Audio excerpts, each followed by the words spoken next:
एक बार एक प्रोफेसर कक्षा में पढ़ा रहे थे। बच्चे पढ़ने के बजाय शोर करने लगे।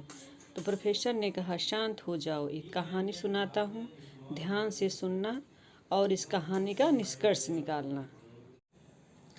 एक बार पति पत्नी साथ में नौका विहार कर रहे थे। नौका बीच मझधार में पहुंची तो उसमें पानी भरने लगा।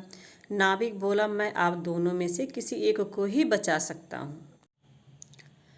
पति ने पत्नी की तरफ आह भरी निगाह से देखा। फिर पत्नी ने पति से कुछ कहा और पति नाविक के साथ दूसरी नाव में बैठकर नदी के किनारे आ गया।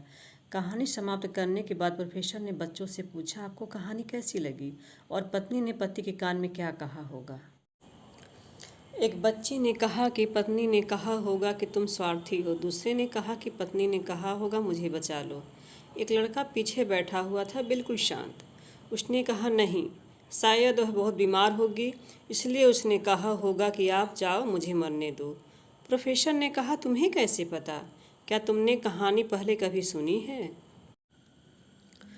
कुछ बच्चों ने कहा, कितना स्वार्थी पति है, बीवी को मरता हुआ छोड़कर चला आया।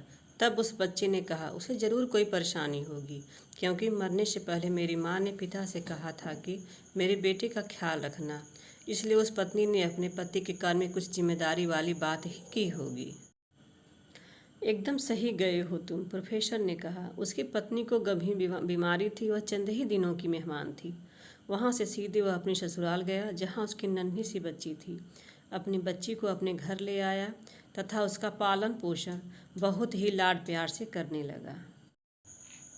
इसलिए कहा जाता है, मेरे प्यारे बच्चों, कि हमेशा कानों से सुनी हुई बात तथा आँखों से देखी हुई बात सत्य नहीं होती। कभी कभी हमारी सोच के अनुसार परिस्थितियाँ विपरीत होती हैं।